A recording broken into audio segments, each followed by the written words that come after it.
इसका नाम इसका नाम मैंने अपनी छोटी सी समझ के अनुरूप अब कुछ नया कर दिया है। इसे हम लोग विश्व में अनेक स्थानों पर ले जाने वाले अपनी क्षमताओं के अनुसार।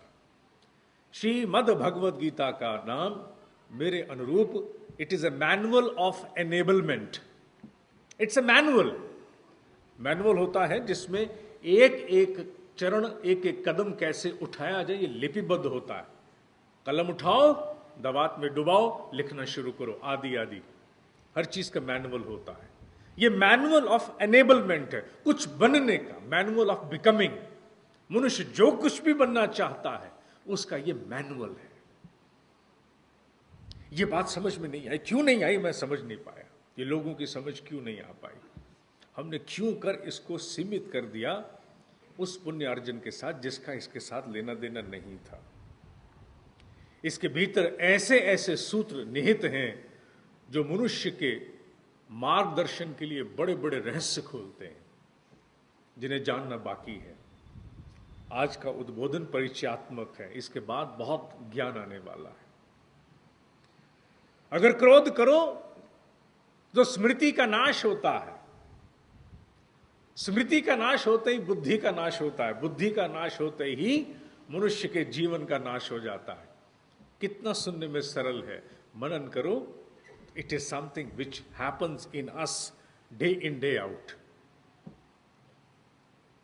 मनुष्य अगर अपनी इंद्रियों को वश में करके एकाग्रचित होकर किसी विषय पर आरूढ़ हो जाए तो प्रगति उससे दूर नहीं रह सकती। छोटा सा सूत्र है, कर्म करो, कर्म करते समय फल की कामना को त्याग दो। इट इज अ सूत्र that leads to excellence, sheer excellence.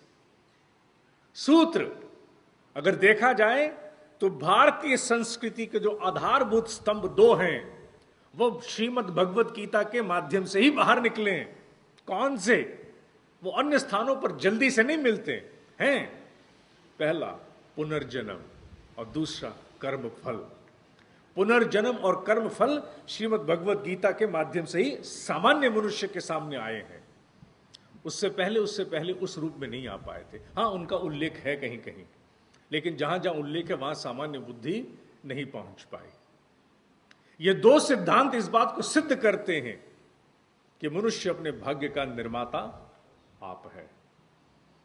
हर काल में, हर घड़ी पर मनुष्य अपने भविष्य की संरचना कर रहा होता है। यही दो सूत्र सिद्ध करते हैं। श्रीमद् भगवद गीता कोई सामान्य पुस्तक नहीं है। Shrimad Bhagavad Gita, see how open it is, how open it is. पहली बात, मन मानने को तैयार नहीं है कि रणभूमि में शत्रु सामने खड़ा हो, हर घड़ी मिसाइल और क्रॉस फायर हो रहा हो और वहां खड़े होकर के कोई कृष्ण भगवान इसको बोल सकते हैं। ऐसा मुझे नहीं लगता, क्योंकि जिस प्रकार का ये ग्रंथ है, जैसे तथ्य इसमें वर्णन किए गए हैं, that is an assignment to be dispensed with entire cool frame. सब शांत है, तभी यह सत्य बाहर आता है। हमने केशव को बांसुरी तक सीमित करके केशव के साथ अन्याय किया, और वार्ष्णेय माने अर्जुन को गांडीव तक सीमित करके हमने उसके साथ भी अन्याय कर दिया।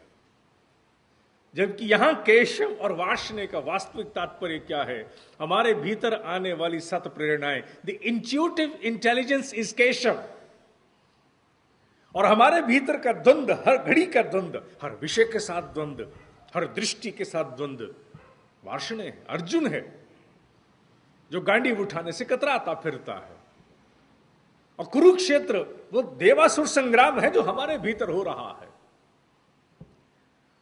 अपने ही परिजनों के विरुद्ध हम कभी आक्रमण नहीं कर पाते, और वो परिजन कौन है? हम गलती कर जाते हैं हम जब 100 कौरवों को देखते हैं। वो 100 कौरव नहीं है, वो 100 अलग अलग प्रकार के अवरोध हैं जो हमें रोकते हैं।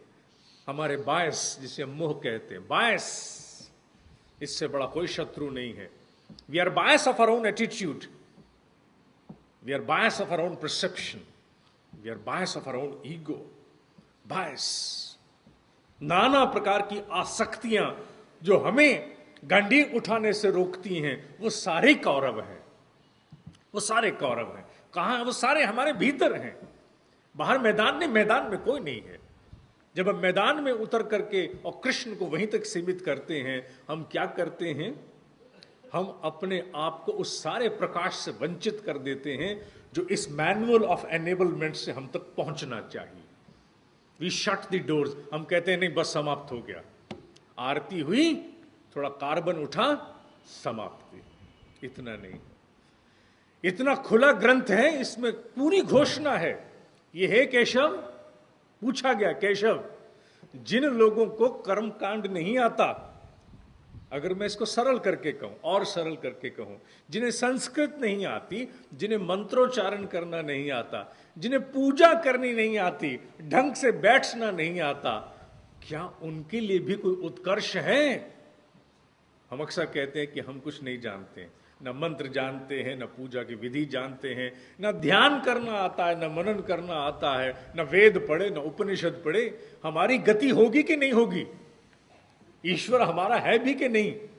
ये प्रश्न का समाधान केशव ने बहुत सुंदर रूप से किया है। खोल दिया उसने कि भगवान किसी ग्रंथ से भी बंधा नहीं है, भगवान किसी कर्म कांड से बंधा नहीं है। भगवान माने कोई आएगा उतर करके नहीं, भगवान माने वो ऐश्वर्यों का पुंज, that centrifugal point of entire affluence, जहां से सारी क्षमताएं फूटती हैं, वो कभी भी किसी कर्मकांड के अधीन नहीं है। यह सबसे पहला प्रश्न है, क्योंकि अब जो कार्य हम लोग करने जा रहे हैं वो गीता के 14वें और 17वें अध्याय पर करने जा रहे हैं।